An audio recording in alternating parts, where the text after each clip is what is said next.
존경하는 국민 여러분, 권력자도 죄를 지으면 예외 없이 벌을 받아야 합니다. 아무리 권력이 커도 수사기관이나 재판정을 쥐고 흔들어서는 안 됩니다. 그래야 국민의 위임을 받은 권력자가 국민의 눈치를 보고 권력을 자제하며 비리를 저지르지 않습니다. 법 앞에 예외가 없다, 권력자도 특권을 누릴 수 없다, 이런 헌법상 대원칙을 지켜야 합니다. 오늘 민주당이 독단적으로 발의한 법 왜곡죄는 이러한 중요한 헌법 원칙을 무너뜨립니다. 감히 국민 앞에 이런 법안을 내놓을 수 있다는 그 만용이 놀랍습니다. 법 왜곡죄의 내용은 한마디로 검사, 판사를 협박해서 권력자의 눈치를 보게 하겠다는 것입니다. 검사와 판사가 권력자를 단죄하면 본인도 감옥 갈 수 있다는 노골적인 협박 법안입니다.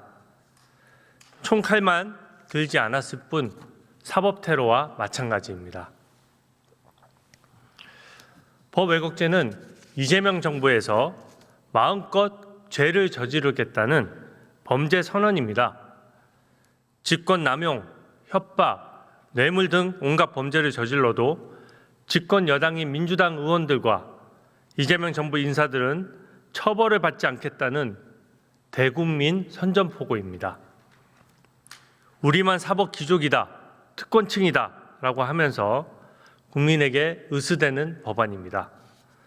이제 민주당 인사들은 공천 헌금을 받아도 의정활동 중간에 몰래 부정한 방법으로 주식 매매를 하다 걸려도 법이 왜곡되었다라고 하면서 변명을 할 것입니다.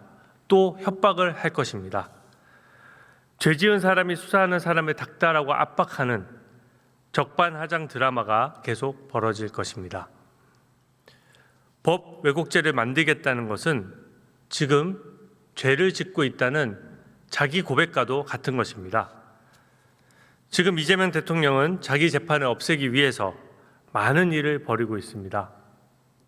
민주당 의원들이 이재명 공소취소 모임을 만들기까지 했지 않습니까? 그리고 이제는 그 모임을 정식적인 당의 공식기구로 만들겠다라고 합니다. 국민의 세금으로 이재명 개인을 위한 변론을 해서는 안 되는 것입니다. 지금 이재명 대통령의 여러 가지 행위들 중에 재판이 멈춰져 있고 또한 여러 가지 항소를 포기한 것에 대해서는 재임 기간에 또는 퇴임 후에도 수사가 될 수 있는 건들입니다. 대장동 항소 포기에서 김만배 일당을 봐줬습니다. 천문학적인 국고 손실을 입혔습니다. 민주당 관련 인사들만 처벌해서 빠져나갔습니다. 서해 공무원 피격 사건에서는 민주당 박지원 의원만 항소를 포기해서 봐줬습니다. 민주당 송영길 전 대표의 불법 장치 자금에 대해서도 상고를 포기해서 봐줬습니다. 민주당이 일방적으로 정한 민중기 특검이 전재수 의원 통일교 뇌물 수사를 하는 것도 진술을 다 받아놓고 봐줬습니다. 민주당은 지금 일부라도 무죄가 나면 바로 항소를 포기해서 확정시켜버리고 본인들 입맛에 안 맞으면 재판부가 옳은 판단을 해도 재판부를 조리돌림하고 특별재판부 같은 것을 만들어서 재판 시스템을 망가뜨립니다. 이런 것들이 다 범죄 아니겠습니까? 법 왜곡죄는 이런 직권남용 범죄들의 증거가 드러나도 민주당 의원들이 빠져나갈 수 있는 길을 터주는 것이나 마찬가지입니다. 국고를 빼먹어도 이권을 챙겨도 수사 안 받겠다고 우기는 민주당 의원들의 오만함을 국민들께서 똑똑히 지켜보고 계십니다. 감히 이 무도한 법안을 올린 것에 대해서 국민의 준엄한 심판이 있을 것이라고 생각합니다. 민주당도 찔렸는지 어느새 스리슬쩍 법안을 바꿨습니다. 그래봤자 위헌입니다. 권력을 악용해 범죄를 저질러도 처벌받지 않기 위한 안전판을 만들겠다는 불순한 의도는 바뀌지 않습니다. 악의적인 법안이고 세상에 내놓기 부끄러운 법안이며 국제 망신인 내용들입니다. 이런 법안이 역사에 남는다는 것 자체가 황당하고 부끄럽습니다. 국회의원의 배지를 달고 국민과 헌법 앞에 선서를 했을 때는 이런 법안은 내놓지 말아야 한다고 생각합니다. 대법관을 말도 안 되게 증언해서 이재명 대통령 퇴임 후까지 안전판을 만들려고 하고 그것도 모자라 법 왜곡죄로 수사와 재판 자체를 막으려는 것입니까? 도대체 얼마나 많은 잘못을 하길래 이런 식의 방탄벽부터 세우려고 하는 것인지 묻지 않을 수 없습니다. 바뀐 법안도 여전히 위헌입니다. 형사처벌 규정을 만들 때는 무슨 잘못을 저질렀을 때 어떤 처벌을 받는지를 명백히 알 수 있어야 합니다. 이것을 법률의 명확성의 원칙이라고 합니다. 코에 걸면 코걸이식으로 마음대로 해석할 여지가 있어서는 안 되는 것입니다. 법 규정을 한번 살펴보겠습니다. 너무나 규정 자체가 모호합니다. 법령의 적용 요건이 충족되지 아니하며 알면서도 이를 적용하거나 적용되어야 할 법령임을 알면서도 이를 적용하지 아니하여 의도적으로 재판 및 수사의 결과에 영향을 미친 경우에 처벌한다라고 합니다. 그런 경우가 도대체 구체적으로 어떤 상황을 지칭하는 것입니까?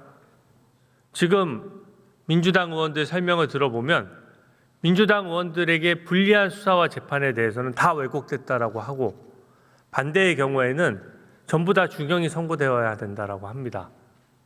법 왜곡죄를 누가 판단합니까? 정치 권력이 사법부의 판단에 대해서 함부로 재단하고 그것에 대해서 응징하려고 할 때 법치주의는 무너지고 독재 체제가 올 수밖에 없습니다. 법 조문 앞에 생략된 표현이 있습니다. 민주당 인사들이 수사받거나 재판받는 경우에는 봐주겠다는 말이 생략되어 있습니다. 실상은 실제 이 법이 적용됐을 때 아주 편파적으로 적용될 수밖에 없습니다. 또 의도적으로 결과에 영향을 미친 경우라고 하면 어떤 경우입니까? 대한민국 국어가 이렇게 어렵습니까? 법 같지도 않은 문구를 만들어내다 보니 너무 모호합니다. 법이 모호하면 해석하는 사람의 입맛대로 적용되게 됩니다. 법관이 아닌 권력자가 또 국회의원이 법을 해석해서 마음대로 수사와 재판을 평가하는 나라를 독재국가라고 합니다. 김정은이 그렇게 하고 있고 많은 독재자들이 법을 마음대로 해석했습니다. 지금 북한에서도 법 왜곡죄 같은 규정이 있어서 노동교화형에 처한다고 하지 않습니까? 그럴 정도로 이 법안의 체제와 내용 자체가 독재 체제에서나 가능한 법안입니다. 베네수엘라는 법을 권력자 입맛대로 해석하기 위해서 대법관 수를 대폭 증원했습니다. 그 결과가 어땠습니까? 부유하던 나라가 하루아침에 세계에서 가장 가난한 나라로 전락했습니다. 어디 베낄 것이 없어서 베네수엘라에서 일어났던 일, 베네수엘라가 패망으로 갔던 그 길을 똑같이 가려고 합니까? 이번에 함께 제기되는 재판 소원 제도도 마찬가지입니다. 재판 소원이 구체적으로 무엇인지 또 어떤 절차를 거치는지 소요 기간이 얼마나 되는지 민주당 의원들도 잘 모르고 있습니다. 질문 서너 개만 던져도 말문이 막힙니다. 민주당 의원들도 잘 모르는 법안을 어떻게 국민들이 활용할 수 있겠습니까? 이것은 권력자와 힘 있는 사람, 또 돈 있는 사람만 악용할 수 있는 제도입니다. 헌재 사무총장조차 제가 이재명 대통령의 형사사건도 재판 소원의 대상이 되느냐고 물었을 때 우물쭈물 답을 못했습니다. 헌재 사무총장도 양심에 찔렸을 것이라고 생각합니다. 이재명 대통령 방어용 또 최후의 보루로서 무죄를 뒤집기 위해서 만든 법안이 뻔하기 때문입니다. 국민 누구도 민주당이 이 문제를 제기하기 전에는 대법관을 늘려달라거나 법 왜곡죄를 신설해달라거나 재판 소원 제도를 만들어달라고 먼저 말하지 않았습니다. 상상하기 힘들 정도로 법치를 무너뜨리는 것이기 때문에 국민들이 요구한 적이 없습니다. 내용도 너무 복잡합니다. 그런데 민주당 의원들이 너나 할 것 없이 이재명 충성 맹세용으로 이런 법안들 내놓은 것 아닙니까? 저는 권력자에게 이렇게 아부하는 모습이 너무나 국민 앞에 민망하다고 생각합니다. 이 법안들이 정말로 필요했다면, 국민을 위한 법안이라면 민주당이 야당 시절에도 발의를 했어야 합니다. 대법관이 부족해서 국민을 위해 충원이 필요했다면 왜 야당 시절에는 이런 방구 말하지 않았습니까? 법 왜곡죄도 야당 시절에는 내지 않았습니다. 법안 규정이 모호하면 권력을 가진 사람이 마음대로 해석하기 때문에 여당 인사에게만 일방적으로 면죄부를 줄 수 있는 위험성이 있기 때문입니다. 재판 소원도 지난 정부에서 헌법재판관의 보수 우위가 예상되는 기간에는 민주당이 말 한마디 꺼내본 적이 없습니다.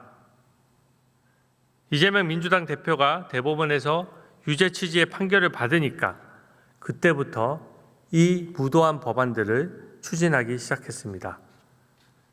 대선 때도 펴떨어질까 봐 대법관 충원에 대해서 말하지 않았습니다. 법 왜곡죄나 재판 소원도 마찬가지로 언급을 안 했습니다. 자제하는 척 했습니다. 그런데 이제 권력을 틀어지니까 권력자는 처벌받지 않기 위해서 이런 법안을 만든다는 것을 국민들이 모를 것 같습니까? 증거가 존재하지 아니함을 알면서도 범죄 사실을 인정한 경우를 처벌한다. 이렇게 법 규정이 되어 있습니다. 이재명 대통령 관련해서 이화영 부지사가 대북 송금 800만 불을 다 사전 사후에 보고했다라고 진술해서 그것이 버젓이 재판 기록과 수사 기록에 증거로 남아 있습니다. 그런데 이제 와서 이화영 부지사는 본인이 사면을 받기 위해서, 처벌을 모면하기 위해서 이미 9년 6개월의 형이 확정되어 있음에도 불구하고 말을 번복해서 연어를 한 번 얻어먹고 거짓 진술했다고 우깁니다. 저는 이화영의 이 말이야말로 명백한 거짓말이라고 생각합니다. 이 사건 같은 경우에는 증거가 명백히 존재하는 경우이고 수사를 해서 재판에 해부했기 때문에 정정당당히 재판을 받아야 합니다. 그런데 민주당 의원들은 지금도 반대로 증거를 조작했다고 우기지 않습니까? 법 왜곡죄라는 게 이런 것입니다. 입장이 다르고 본인들이 처벌을 받게 되면 법이 왜곡됐다라고 우길 수 있고 그것이 자의적으로 해석됐을 때 오히려 수사했던 검사와 재판했던 판사들을 옥죄는 법안이 될 수 있기 때문에 독재에 협조하는 법안이라고 하는 것입니다. 이런 식으로 자기 마음대로 법을 해석할 수 있다면 법 적용을 왜곡하게 됩니다. 법 왜곡죄가 아니라 법 적용 왜곡죄로 불러야 맞습니다. 권력자 입맛대로 움직이는 사법 시스템은 썩은 것입니다. 돈 없고 힘없는 국민들만 세게 처벌하고 협박하고 세무조사하고 권력자는 누리기만 하겠다는 것입니까?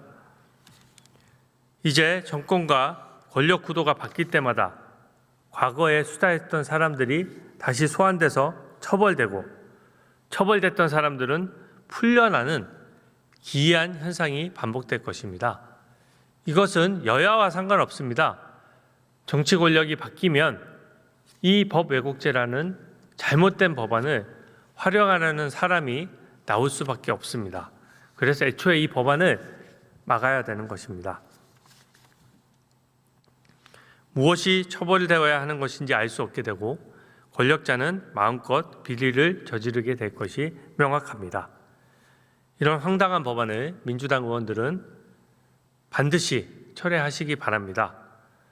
의원 배지는 4년 가는지 몰라도 이런 법안에 찬성한 사람들은 독재 체제에 아부하고 권력에 엎드린 사람들로 역사에 남을 것이라고 생각합니다. 당장 철회하시기 바랍니다.